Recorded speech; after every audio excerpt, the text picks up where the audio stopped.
Depuis 89, concurrencer CNN est devenu l'obsession de Rupert Murdoch, qui, pris par la gestion de sa dette colossale, a assisté complètement impuissant au triomphe de cette chaîne démocrate. Il dit lui-même que regarder sur CNN les événements de Tiananmen fut la plus stupéfiante des expériences. À un moment historique extraordinaire, savoir ce qui se passait là-bas se produisait en partie parce que nous étions en train de le regarder. Ça, c'est central. C'est-à-dire qu'il a compris le pouvoir de l'information en continu. Et après avoir tenté de développer l'information sur son propre réseau Fox, là, il a envisagé de créer sa propre chaîne d'information en continu qui reflèterait, je cite, les idéaux américains, en fait, les siens. Il a voulu en faire un levier qui lui permettrait de retrouver une influence politique de premier plan aux États-Unis qu'il avait perdu à peu près depuis le départ de Ronald Reagan de la Maison-Blanche en 88. Évidemment, Murdoch, fin 95, a appris que Roger Ailes, qui est un consultant politique, un communicant politique, un spin doctor comme on dit, qu'il admire et qu'il a employé comme consultant, il apprend qu'il s'apprête à quitter NBC. Alors là, il saute sur l'occasion. Ailes, c'est quelqu'un qui maîtrise la production de propagande puisqu'il a su faire élire ou réélire 3 présidents américains, Nixon, Reagan et Bush, bien sûr, et il partage la plupart des vues politiques de Rupert Murdoch, à savoir un mépris sans borne pour les médias élitistes, qui sont jugés trop à gauche selon eux, comme justement CNN, et ils veulent réintroduire, je cite, à ce moment-là, en 95, une couverture objective de l'actualité, en s'adressant à une partie du public américain qui ne se reconnaît pas dans les grands médias existants. Alors en janvier 1996, ils annoncent tous les deux, main dans la main, la création de Fox News devant des journalistes quand même très circonspects. 15 chaînes venaient d'être lancées sur le câble dans les 18 mois précédents. Et le 7 octobre 1996, leur chaîne est lancée officiellement, elle est disponible dans 17 millions de foyers câblés américains contre 66 millions pour CNN, alors que 2 tiers, vous savez, des foyers américains étaient déjà équipés du câble en 1996. Pour que les abonnés du câble à New York et à Los Angeles aient accès à sa chaîne Fox News, Rupert Murdoch a carrément proposé de payer les câblos opérateurs 11$ par abonné, une petite fortune, alors qu'à l'époque, c'est plutôt l'habitude inverse. Time Warner accepte, par exemple, que son réseau new-yorkais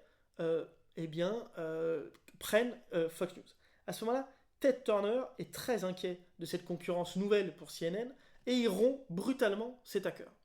Murdoch, comme d'habitude, lance une action en justice contre Time Warner et mobilise son ami, le maire de New York, Rudolph Giuliani, qui a été élu avec son soutien, qui s'est rapproché beaucoup de lui dans les années 2000 quand ils avaient ensemble un cancer de la prostate, et qui, vous le verrez plus tard, est l'avocat de Donald Trump.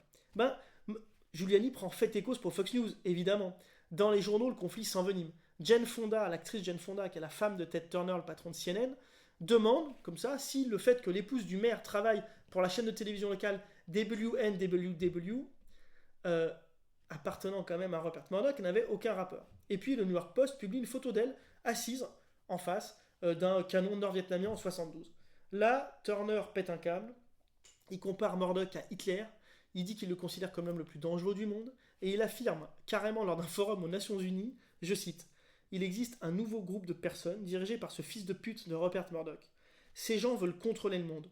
Nous devons tout faire et faire tout notre possible pour les arrêter. » Lors d'un match de baseball de l'équipe de Turner, les Atlanta Braves, Murdoch fait carrément survoler le Yankee Stadium à New York par un petit avion qui tire une banderole et crie « Oh Ted, salut, sois courageux, ne censure pas Fox News ». Il réussit à faire de ce conflit de business une guerre culturelle et finalement Warner est obligé d'accepter de diffuser Fox en février 1997. Là, Murdoch déclare la guerre à tous les câbles opérateurs en annonçant son projet de lancer un réseau de 7 satellites qui s'appelle Sky et qui prendrait le contrôle de l'Amérique en couvrant 70% de son territoire. Les câbles opérateurs appellent ce projet l'étoile de la mort. Ils font une guerre de lobbying à Washington pour protéger évidemment leurs cours en bourse qui sont menacés. Murdoch a réussi son pari. En leur faisant peur, il obtient de pouvoir être diffusé absolument partout. Et Fox News, à quoi elle ressemble cette chaîne en 96 ? C'est simple, c'est une télévision tabloïde. C'est un mélange d'information et de divertissement en images.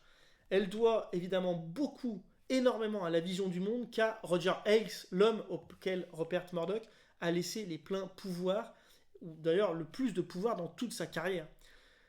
C'est aussi celui qu'il craignait le plus et légitimement, parce que Roger Ailes, c'est un vrai dur à cuire. Il faut bien le comprendre pour arriver à disséquer l'esprit de Fox News et plus tard, vous verrez, l'évolution politique de Donald Trump. Dans son enfance, il sait que la moindre chute peut lui coûter littéralement la vie parce qu'il souffre d'une hémophilie. C'est comme une espèce de bombe à retardement intérieur qui lui a appris ce qu'est l'angoisse et ce que la peur peut faire aux gens. Et ça l'a rendu à proprement parler paranoïaque, comme Murdoch est paranoïaque, comme l'Amérique, globalement, va devenir dans les années 2000, 2010, 2020 paranoïaque. Lui, il est né en 40, Roger Ailes, dans une petite ville où l'Amérique blanche trimait dur, payait ses factures, aidait ses voisins, priait Dieu, aimait plus ou moins sa famille. Il admirait son père, c'était un contremaître dans une usine de pneus, qui allait casser un peu la gueule de syndicalistes et qui savatait, le petit Roger, pour lui apprendre qu'il ne faut faire confiance à personne dans la vie. Il lui disait que les libéraux de New York et de Washington étaient des enflures, qu'ils allaient avoir leur peau, parce que ces gens-là, les libéraux, ne savaient pas comment vivaient les gens qui ont des valeurs, qui travaillent dur. Et quand son usine a été délocalisée, du jour au lendemain, la fierté de son père est partie, et le petit Roger a trouvé un combat. C'est un survivant qui est mûr pour l'ambition, et il profite de l'avenue du candidat Nixon à Philadelphie dans l'émission qu'il produit, alors qu'il est encore tout jeune. C'est l'émission de Mike Douglas. Là, Roger, juste après l'émission, il dit à l'ancien vice-président, qui a été défait 8 ans plus tôt par Kennedy, qu'il ne sera jamais élu s'il ne prend pas au sérieux la télévision. Alors le candidat débauche ce jeune garçon, plutôt beau gosse à l'époque d'ailleurs, de 28 ans, pour qu'il devienne le producteur de ses spots et son spin-nutter. Ailes est fasciné à l'époque par les films de propagande nazis, vous savez, ceux où Leni Riefenstahl trouve des angles de caméra pour illustrer la puissance historique, la puissance politique, la puissance physique de Hitler. Alors il crée un format très innovant pour l'époque qui s'appelle The Man in the Arena. Vous avez Nixon qui fait face, debout, au milieu d'un ring, à des Américains qui l'interrogent. Vous savez, TF1, vous vous rappelez peut-être, a fait exactement la même chose, ça s'appelait Parole de français, sauf que c'était 45 ans plus tard. Et à l'époque, Joe McGuinness sort un best-seller, un livre, dans la foulée de l'élection de Nixon, qui s'appelle The Selling of the President. Je vous le conseille parce qu'il raconte très précisément comment les communicants de Nixon ont réussi à renverser la tendance. Nixon était vraiment détesté, un peu comme Mitterrand avant son élection en 80. Et il présente à l'époque Roger Ailes comme un visionnaire du bon usage de la télévision par les candidats politiques. Ça va assurer la fortune de Roger parce que c'est lui qui va désormais produire tous les spots des candidats républicains pour les élections locales comme pour les élections nationales. Et il pourra dire plus tard qu'il n'a jamais perdu une seule campagne sur laquelle il a été impliqué. Jamais une seule. Alors comment il a fait ? Exactement ce que Murdoch faisait dans ses tabloïds. C'est-à-dire qu'il a injecté dans les spots télévisés des émotions, particulièrement des émotions négatives, parce qu'elles renforcent la mémorisation, l'implication émotionnelle du spectateur. Et il a eu finalement qu'à capitaliser, parce que la colère que l'Amérique portait en elle, et la colère que lui portait en lui, était énorme. Son génie a été de la faire se rencontrer et de capitaliser dessus. Parce que dès cette époque, Ailes est capable de construire sa légende. C'est la même que Murdoch, c'est la légende d'un faiseur de rois, craint de tous. Après, il deviendra ce bibendum à béquille que le monde va découvrir, mais c'est plus tard. Pour l'instant, Roger Ailes, il propose à Nixon de produire des interviews d'experts pro-républicains qui va ensuite distribuer à toutes les chaînes locales sans qu'elles n'aient à les payer. Vous savez, quand vous regardez la télévision américaine, tout le temps, les mêmes, c'est des personnes différentes, mais qui racontent la même histoire. C'est lui qui a inventé ça. Ensuite, l'affaire du Watergate va mettre fin à la carrière politique de Nixon et faire sortir de son anonymat un autre garçon qui s'appelle Roger Stone, qui avait à 19 ans touché 15 000 $ de fonds secrets dans l'affaire du Watergate. Quelques années plus tard, il participe à la prise de pouvoir des néoconservateurs, les néocons, de Goldwater sur le modéré Eisenhower, qui méprisait complètement son vice-président Richard Nixon, dont Stone est un vrai fanatique de Nixon. Il a même assuré en 80 la transition, vous savez, entre Nixon et Reagan à la Maison-Blanche, quand l'acteur hollywoodien avait réussi à obtenir le vote de la classe ouvrière catholique, traditionnellement démocrate, en lui répétant déjà le slogan « Make America Great Again ». Stone, d'ailleurs, s'est fait tatouer dans le dos le portrait de Richard Nixon et il collectionne dans son bureau des milliers d'objets qu'il leur présente. C'est son petit Napoléon. Ce Roger Stone, bodybuildé, a accouché d'une véritable révolution pour les républicains avec le NC-PAC, le Nick PAC. C'est un super PAC républicain qu'il a cofondé en 1975, alors qu'il avait que 22 ans. On il en est le trésorier, mais on ne saura jamais vraiment si c'est lui, si c'est son menteur. Vous savez, Roy Cohn, l'avocat de Murdoch, l'avocat de Donald Trump, l'avocat le plus riche et introduit, mais aussi le plus dangereux, le plus craint des États-Unis, parce que c'était l'assistant du sénateur McCarthy en 1953 dans sa chasse aux communistes. Si c'est lui ou Stone lui-même qui a débusqué une faille juridique dans les nouvelles lois anticorruption qui va permettre aux républicains d'avoir un budget illimité pour leur campagne. Parce que le Nick PAC communique au nom d'un candidat, mais sans son approbation. Et il contourne donc le plafond de 5 000 $ de soutien par candidat, par PAC. Comme ça, ce Nick PAC va avoir la main sur toutes les campagnes républicaines et imposer ses idées. Une politique de la peur, des campagnes négatives appuyées sur la désinformation pour actionner les pires réflexes humains. Et le meilleur pour produire ces spots, évidemment, c'est Roger Ailes. Alors ils parviennent à faire élire le seul républicain à bascule, comme on dit. C'est un sénateur démocrate aux élections de 84. Il s'appelle Mitch McConnell, grâce à des spots. Je vous invite à les regarder, ils sont sur YouTube, qui sont d'une violence inouïe, d'un racisme inouï. Ce binôme, le financeur stratège et le producteur stratège, va reproduire l'exploit avec Bush père en 88, avec des campagnes d'un racisme immonde contre la délinquance pour battre le candidat démocrate Dukakis. Roger Ailes défendra sans vergogne à la télévision que toutes les campagnes négatives ont été financées par le Nick PAC et qu'elles n'ont rien à voir avec Bush père. Plus tard, en 93, c'est exactement les mêmes méthodes qui vont permettre à Rudolph Giuliani, leur ami, de devenir maire de New York en battant le maire démocrate sortant qui était pourtant soutenu par le tout nouveau président Clinton. Jen Mayer raconte dans un livre, un très bon livre qui s'appelle Dark Money, l'histoire cachée de ces milliardaires qui ont aidé à pousser la droite radicale aux États-Unis. Je vous invite, si vous voulez creuser, à aller le lire parce que ce moment-là est clé. Et Roger Ailes est clé. Parce qu'en plus de produire les spots, il est devenu le roi des médias training. Vous savez, quand on en coach un candidat politique, un patron, à s'exprimer devant une caméra. Il a sorti un best-seller en 88 qui s'appelle You Are the Message. Et ensuite, il conseille des grands patrons. C'est d'ailleurs lui, vous savez, qui impose en 93 l'usage des prompteurs transparents à Jacques Chirac. Et il explique à Claude Chirac, sa conseillère, avant que Jacques Pilan ne prenne en main Chirac, que les sondages ne servent qu'à dicter l'agenda setting aux journalistes, et donc aux politiques. Et que si on veut vraiment découvrir ce que les gens pensent, il ne faut pas le lire dans les sondages, mais dans le détail des comptes rendus de focus group. Vous savez, c'est ces réunions qui sont organisées avec des instituts auprès d'échantillons de citoyens qui sont censés être représentatifs. En France, Pilan, d'ailleurs, Jacques Pilan, avait repositionné Mitterrand en 1980 grâce à la grande étude de la Cofremca, dirigée par l'inventeur des sociostyles Bernard Catlin. Elle parlait d'une nouvelle tendance majoritaire chez les lecteurs français. C'est le personnalisme, en fait, qui demande à la fois du changement et de la protection. C'est pas le mouvement philosophique d'Emmanuel Mounier, c'est un mouvement sociologique. Et il va le retranscrire, Pilan, dans un slogan, la force tranquille, et dans une affiche que vous connaissez qui a été photographiée à Château-Chinon sur les terres d'élection de Mitterrand. C'est le même Pilan d'ailleurs qui, dans l'ombre, sera avec Jacques Chirac à l'Élysée et qui théorisera l'écriture médiatique dans un entretien qu'il a accordé à la revue Le Débat juste après l'élection, surprise de Chirac en 1995. Il voulait à l'époque lutter, Pilan, contre la résignation à la banalisation des pouvoirs, alors qu'il voyait les élus qui étaient déjà complètement gavés de cette tentation du bombardement médiatique. Pilan est mort en 1998 et il ne verra ni Sarkozy ni BFM Télé. Roger Stone, lui, a réussi à poser les bases du lobbying moderne. Et sitôt Ronald Reagan installé à la Maison-Blanche, il fonde en 1980 son cabinet de lobbying, d'influence, pour aller vendre le pouvoir qu'il avait sur les républicains qu'il venait de faire élire. Parmi ses associés, on trouve un type qui s'appelle Paul Manafort. C'est lui plus tard qui dirigera la campagne de Donald Trump avant d'être remercié à cause de ses proximités avec le Kremlin. Et on trouve aussi un type qui s'appelle Lee Altwater.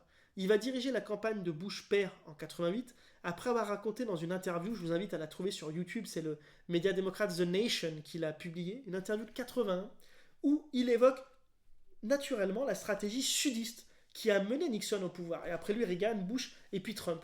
C'est quoi cette stratégie sudiste ? Il s'agit d'utiliser les sentiments revanchards des démocrates blancs des États du sud des États-Unis qui font suite à la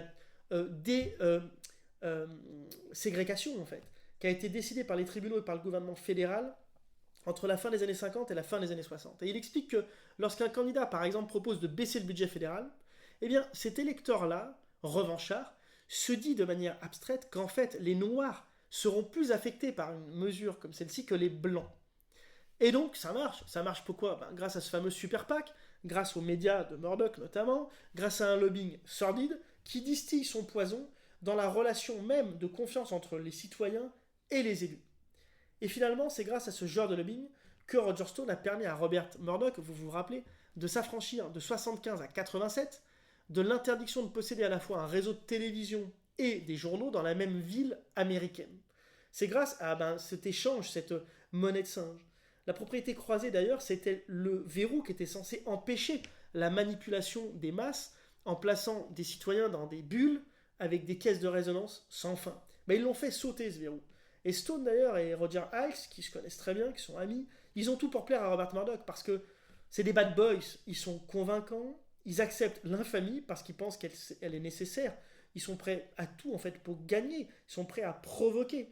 Et Murdoch, il aime son métier parce que d'abord, il aime les journalistes de caniveau. C'est avec eux qu'il a appris le métier à Londres, en Australie, en Amérique. Il appelle ces journalistes australiens, c'est larrikin. C'est un terme affectueux qui désigne des voyous qui s'affranchissent de l'autorité en Australie. Et comme lui, Roger Stone et Ice ont des listes d'amis, des listes d'ennemis. Ils ne connaissent pas d'autres relations que transactionnelles, y compris dans leur famille. Et Murdoch, comme vous savez, a toujours pardonné les faiblesses personnelles ou les délits de ses journalistes parce que ça ne faisait finalement qu'accroître la dette psychologique qu'ils avaient envers lui ou que lui estimait qu'ils avaient envers lui.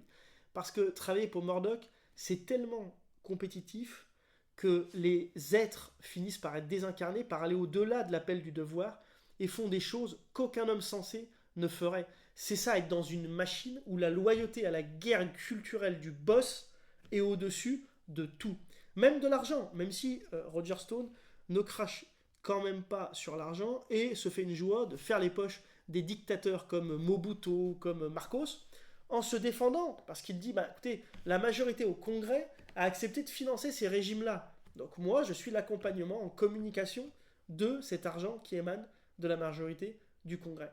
D'ailleurs, Stone méprise l'éthique, pour lui c'est un synonyme de faiblesse. Il ne conçoit pas non plus, comme Murdoch, l'intérêt général, et il profite de sa fortune pour consentir des dons à des élus à qui ensuite il demande des services. C'est cette vision absolument cynique, sans idéal ni noblesse, qu'il partage dès l'époque avec son ami Donald Trump. Pourtant, Fox News et Trump auraient pu ne jamais exister parce que après l'élection de Clinton en 93, Roger Ailes, il a été embauché par NBC, c'est le réseau, vous savez, de chaînes qui appartient à General Electric, pour lancer une chaîne de débat low cost qui était réellement pionnière à l'époque. Ça s'appelle America's Talking, et cette chaîne promettait de montrer des Américains à longueur de journée parlant de ce qui intéresse les Américains. Ça, c'est le bébé de Roger Stone, c'est son rêve.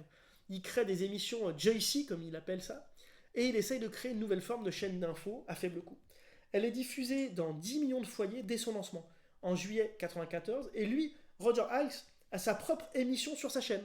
Elle s'appelle Straight Forward, vous voyez le jeu de mots, et il interviewe des stars, on le voit danser avec Cyndi Lauper, pour le danseur de claquettes de 150 kilos qu'il était et qui adore le show business, c'est le plus beau moment de sa vie, sa best life, c'est là, c'est ce moment. C'est là aussi où il recrute Bill O'Reilly, l'ancien correspondant d'ABC, qui fut l'un des premiers journalistes américains à couvrir la chute du mur de Berlin, et un illustre inconnu qu'il avait remarqué dans des radios néoconservatrices, qui s'appelle Sean Hannity. C'est ce fameux Sean Hannity qui va diffuser plus tard des théories conspirationnistes, comme personne ne l'avait jamais fait sur une audience aussi puissante que celle de Fox News.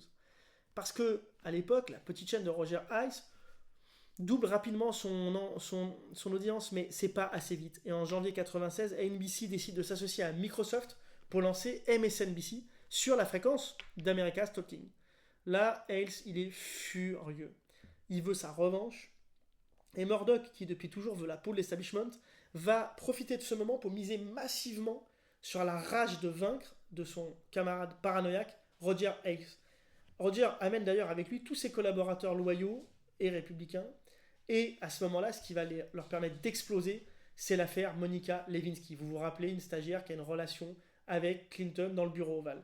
Ça va leur permettre de faire leurs preuves parce que jour et nuit, ils vont parler que de ça. En un an, ils réussissent à quadrupler l'audience et surtout à faire de cette affaire qui aurait pu être passée sous silence un scandale qui va peut-être mener Clinton à l'impeachment, à la démission.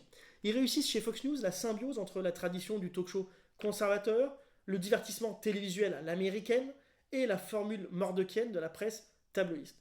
Sur Fox News, les informations sont présentées de manière beaucoup plus attrayante qu'ailleurs, et elles consistent d'ailleurs essentiellement en des soft news, c'est-à-dire par opposition aux hard news, des informations dont on n'a pas besoin pour comprendre les enjeux politiques, plutôt des informations sensationnelles qui reposent sur ce qui intéresse le public, sur ce que le public désire, mais pas sur ce que le public a vraiment besoin de savoir pour être informé. Parce qu'au final, Murdoch se fout d'informer le spectateur. Ce qu'il veut, c'est lui donner l'impression d'être informé. Et Roger Ailes le rejoint. C'est la recette que Murdoch applique depuis des décennies à tous ses médias et qu'ils vont ensemble déployer avec une puissance décuplée sur une chaîne d'information en continu.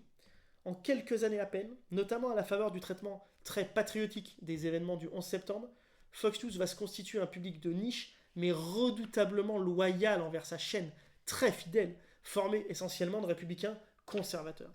Murdoch d'ailleurs dîne régulièrement avec Roger Ailes et lui accorde une indépendance éditoriale qu'il n'avait jamais donnée à personne. Roger sait exactement comment servir les intérêts économiques comme politiques de Murdoch. C'est pour ça, c'est son soldat. Au final, en traitant à l'antenne favorablement ses amis et défavorablement ses ennemis, il a obtenu une certaine paix. Et tous deux partagent depuis toujours d'ailleurs une volonté farouche d'influencer les hommes politiques, d'influencer l'opinion politique, tout en agissant d'abord sur la culture politique américaine et sur la culture étrangère, au profit des idées les plus conservatrices. Pendant ce temps-là, Roger Stone est complètement ostracisé à Washington parce qu'il a revendu son agence de lobbying en 91 et il a mené sa croisade contre les Clinton en soutenant Bob Dole pour la campagne de 96. Bob Dole voulait s'adresser à un électorat chrétien, devait s'adresser à un électorat chrétien, et pour ça s'appuyer sur les infidélités répétées, avérées, démontrées, médiatiques de Bill Clinton. Seulement, des annonces échangistes de Roger Stone ont été publiées dans le National Enquirer en pleine campagne. Et plutôt que d'avouer en disant que finalement lui ne postule pas à la présidence, donc il pourrait avoir le droit à sa vie privée, eh ben non, il nie en bloc. Et finalement, il doit démissionner de la campagne de Rove et il comprend qu'il sera toujours qu'un agent provocateur dans l'ombre et jamais un conseiller spécial, un officiel de président, jamais un bras droit comme ont pu l'être Karl Rove pour George W. Bush ou plus tard David Axelrod pour Barack Obama. Alors il rumine sa vengeance et elle viendra dès la prochaine élection présidentielle en 2000, on en parlera juste après. Mais Fox News, depuis son lancement en 96, n'a jamais cessé de mettre des belles filles à l'antenne avec des jupes le plus courtes possible et d'exploiter les angoisses raciales de l'Amérique blanche chrétienne liées à une certaine perception d'une perte de statut majoritaire face aux latinos, face aux noirs américains. Et Fox News prétend défendre les intérêts des ouvriers et des Américains ordinaires à travers ce qu'on appelle le populisme de marché. C'est tout simplement un discours productiviste qui présente les lois du marché comme favorables aux gens ordinaires et pas aux milliardaires, et qui présente ces riches entrepreneurs comme Trump comme des indispensables créateurs d'emplois. L'anti-élitisme, c'est la base de la rhétorique de Ailes, et c'est la base de la rhétorique de Nixon, parce que Nixon était le premier à avoir identifié ce public en parlant de majorité silencieuse. Vous vous rappelez, Chirac reprendra ça à son profit plus tard. Et Reagan disait déjà que le gouvernement était le problème des Américains. Trump, finalement, n'a plus rien eu à inventer. Il n'avait plus qu'à murdochiser la politique pour gagner la Maison-Blanche.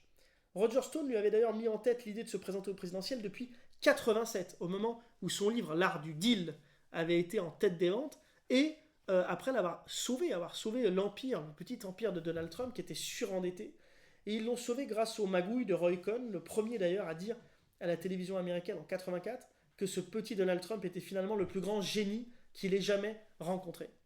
Ces conseillers ont besoin de chevaux, vous savez, pour gagner les élections.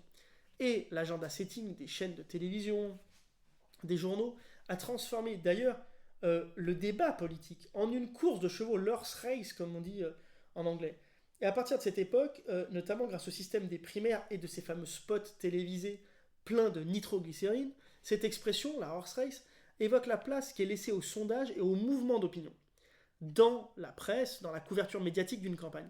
Elle a dépassé celle des débats de fond. C'est-à-dire quand vous allumez votre télé le matin, on vous raconte qui passe devant qui dans les sondages et pas le programme des uns et des autres. En 2002 et en 2003, Murdoch a soutenu avec une détermination totale la volonté du président Bush, fils, de déclencher une guerre préventive, comme il disait, en Irak. Ces journaux en ont profité pour relayer sans aucun filtre, sans aucune vérification, la propagande des néoconservateurs en affirmant par exemple que l'Irak possédait des armes de destruction massive et que Saddam Hussein était lié à Al-Qaïda. Un jour, le Sun a affirmé sans aucune preuve, sauf que c'était la semaine précédant l'offensive, qu'une énorme usine d'armes chimiques avait été découverte. Murdoch a pris part, mais sans aucun état d'âme, à l'un des plus grands blitz de propagande guerrière de l'histoire des démocraties libérales. Et son empire médiatique, qui a l'avantage de se concentrer dans les 3 grands pays anglophones, dans les pays de la coalition, la Grande-Bretagne, l'Australie et les États-Unis, a fourni un appui déterminant, par exemple à Tony Blair, dans sa quête d'une majorité parlementaire en faveur du conflit. Et durant le conflit d'ailleurs, tous les médias de Rupert Murdoch se sont exprimés d'une seule et même voix. Vous vous rappelez les attaques contre le fromage français, contre Chirac. Vous vous rappelez aussi peut-être du ton patriotique que Fox a pris, du ton va-t-en-guerre, qui a tellement fait progresser son audience qu'en 2002, en janvier 2002, eh bien Fox News a réussi à dépasser l'audience de CNN. Alors que CNN a 4000 salariés, Fox News 1250. C'était ça le rêve. Depuis 89 de Murdoch, en janvier 2002, il est à la tête de cette guerre culturelle.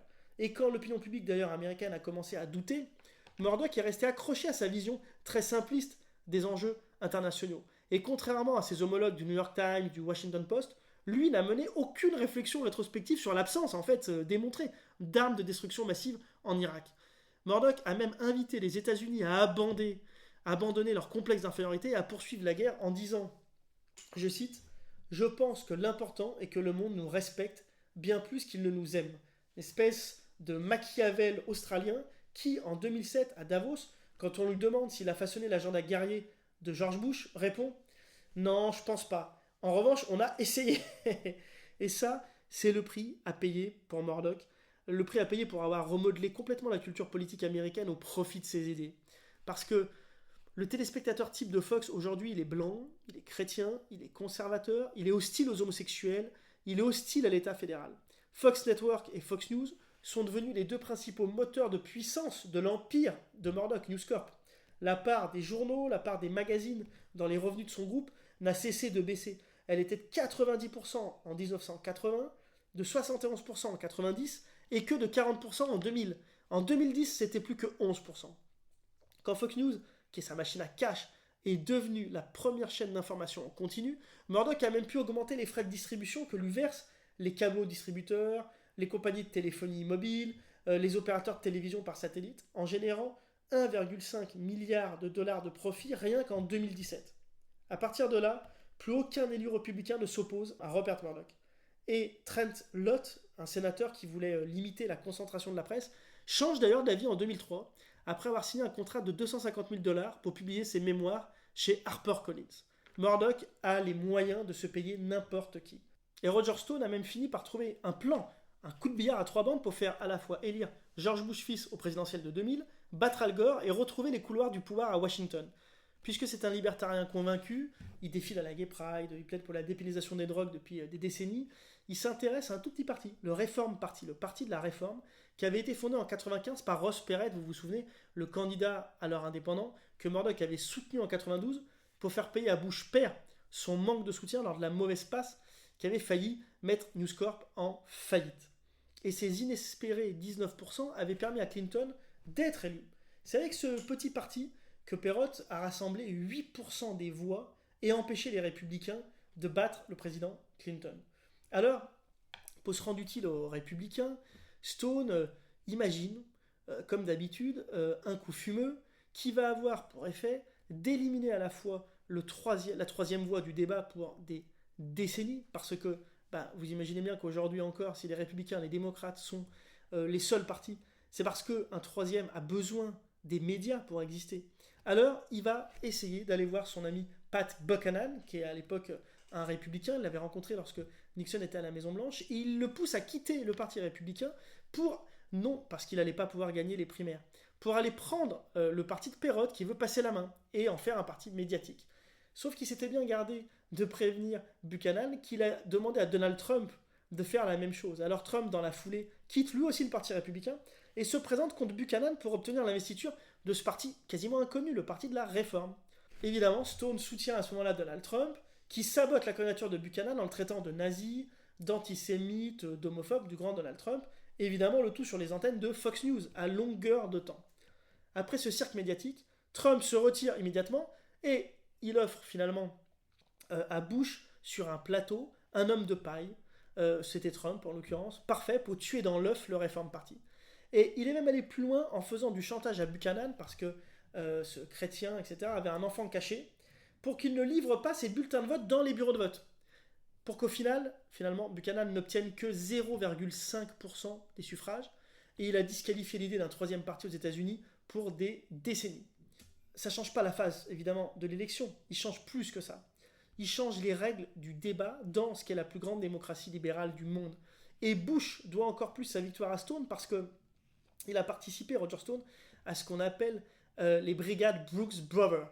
Ce sont ces républicains, en fait, qui ont été rameutés devant le bâtiment de l'État de Floride où les fonctionnaires recomptaient les bulletins entre Al Gore et George W. Bush. Vous savez, c'est cet État qui était le dernier, le plus serré et qui allait donner la victoire finale. Et lorsque ces manifestants, qui en fait ressemblent plus à des cadres républicains dégarnis avec des cravates Hermès, c'est le Wall Street Journal qui les décrit comme ça, enfoncent la porte du hall, tout le processus de recomptage s'arrête. Et Bush l'emporte avec 537 voix d'avance sur Al Gore. C'est-à-dire 0,009%. Parmi les règles de Stone, qu'il enseigne à l'école du vice, la première c'est la politique c'est dur, car les perdants ne légifèrent pas. Et la deuxième c'est si tu crois en la victoire, fais tout pour l'obtenir. On dirait les règles de Rupert Murdoch. D'ailleurs, Murdoch, à ce moment-là, au moment de la victoire de Bush, voit des tensions éclater au sein de sa famille. Évidemment pour sa succession, on l'a dit à partir de 1997, mais surtout face à l'influence de l'intouchable Roger Ailes, le patron de la première chaîne d'information en continu du monde, Fox News. Ce dernier perçoit 23 millions de dollars chaque année et, au grand désespoir des fils de Murdoch, ils doivent s'incliner et la fermer à chaque fois qu'ils veulent contester l'orientation de la chaîne devant leur père.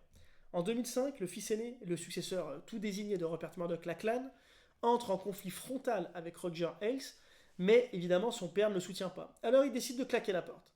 Ailes récupère le bureau de Lachlan, le plus proche de Rupert Murdoch, et en 2010, quand le mari de sa fille Elisabeth, le fameux Matthew Freud, dit être écœuré et avoir honte de Roger Ailes, alors un porte-parole de Murdoch dit qu'il n'a parlé qu'en son nom, mais que lui, Rupert Murdoch, est très fier à la fois de Roger Ailes et de Fox News. Et s'il privilégie ainsi Ailes sur sa propre famille, c'est parce que Murdoch déjà gagne beaucoup d'argent et d'influence grâce à Roger Ailes, mais aussi et surtout parce qu'il est le seul de ses subordonnés en plus de 50 ans de carrière dont Rupert a peur. Roger Ailes dispose d'une telle expérience, elle est sans pareil dans le monde politique républicain en tout cas, américain, il a de meilleurs accès que Rupert Murdoch aux plus hautes sphères du pouvoir, et en plus Murdoch redoute surtout de le voir quitter leur chaîne Fox News avec ses stars et avec ce public captif. Alors lorsque le journaliste Michael Wolff s'est vu proposer par Murdoch d'écrire sa propre biographie, la seule condition qu'il lui a imposée était de ne surtout pas parler à Roger Ailes. Finalement, en 2012, Murdoch va prolonger le contrat de Roger chez Fox News, mais il cherche un moyen de rétablir sa pleine autorité sur son bébé, sur sa chaîne, sur son instrument de pouvoir. De son côté, Roger Stone aide son ami Donald Trump à lancer une émission de télé-réalité qui s'appelle The Apprentice. Elle passe sur ABC et Trump la coproduit et il incarne le personnage principal de 2004 à 2014. C'est Stone, son ami, qui lui souffle le ton, le profil, le positionnement à adopter. Bon, son positionnement est très simple, c'est celui d'un personnage vulgaire, impoli, mais puissant. Il est sans cesse mis en avant à l'écran, il passe son temps à virer les impétrants d'un « you're fired » qui va devenir une expression courante dans la société américaine. Et Stone voit bien, en 10 ans quand même, que la démocratie est un processus qui consiste seulement à plaire au plus grand nombre. Et pour cela, il faut d'abord être célèbre. Peut-être tristement célèbre, mais célèbre. Parce que la politique, c'est, je le cite, le show business des moches. Et c'est grâce à la mordochisation rampante des esprits que les lecteurs lambda, finalement, ne différencient plus le divertissement de l'information. Et finalement, l'apparition des réseaux sociaux n'a fait qu'empirer cette dynamique, mais elle préexistait à l'envol de Facebook dans les années 2000-2004. Après Bush, Murdoch s'attend à une alternance politique. Alors, il apporte en 2006 le soutien du New York Post à Hillary Clinton dans sa campagne sénatoriale. Et puis, encouragé par sa fille Elizabeth, qui est une fervente démocrate, il organise même une collecte de fonds pour Hillary Clinton.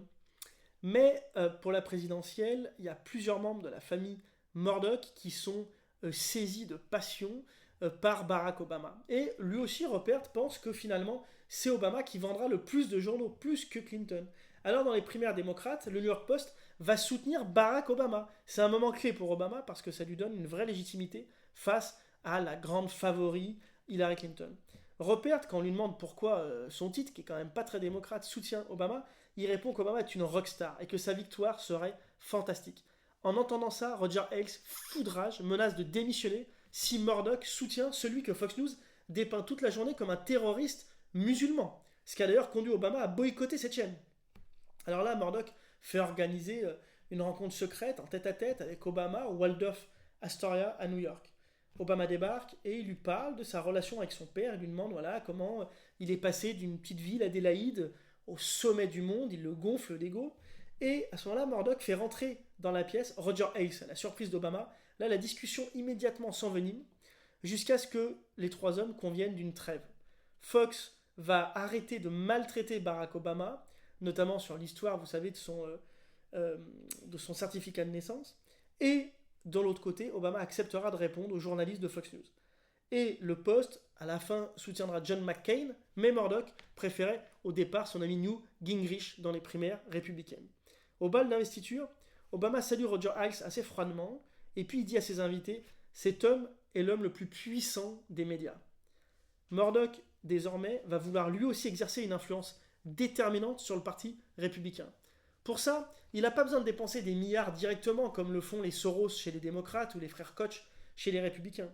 Mais il doit faire taire les ragots sur sa chaîne Fox News et imposer à tous sa puissance. L'élite américaine à l'époque est personnifiée par une famille, les Bancroft, c'est des socialites de Boston qui possèdent mais qui n'ont jamais mis les pieds au Wall Street Journal depuis 1933. À cette époque-là, un de leurs grands-parents, Harry Bancroft, qui était le gendre de l'hériteur Clarence Barron, qui avait bâti la réputation de ce titre mythique, s'est suicidé. Et en 1949, la famille s'est même engagée à ne jamais vendre le journal. Mais leur société Dow Jones est devenue entre-temps le plus influent fournisseur d'informations financières aux États-Unis et même à travers le monde d'ailleurs, et l'effondrement du marché publicitaire voit leur valeur s'affaiblir. Là, parmi la trentaine de membres de la famille Bancroft, certains ont peur carrément de tout perdre, donc ils veulent vendre au plus vite. Et Murdoch saute sur l'occasion pour s'emparer d'un titre à la fois qui n'avait jamais été à sa portée, mais surtout que le patron, le roi des tabloïds, n'aurait jamais pu se permettre. D'ailleurs, il s'assure d'écraser n'importe quelle concurrence en proposant dans son opéra une prime de 67% par action. Mais la rédaction du Wall Street Journal est justement très hostile à Murdoch. La famille Bancroft hésite, elle se déchire avant finalement de proposer à Murdoch un accord qui prévoirait un comité de rédaction chargé de contrôler le rédacteur en chef et l'éditeur lui-même. Complètement offensé, il propose de retirer son offre, même s'il sait bien que les Bancroft, paniqués, vont finir par l'accepter. Et aussitôt l'affaire conclue, Murdoch débarque dans la salle de rédaction du Wall Street Journal pour faire une marche triomphale. Il grimpe sur un petit tas de ramettes de papier pour tenir un discours un peu comme Logan Roy, vous savez, dans Succession. Et là, dès le lendemain, la presse est dingue.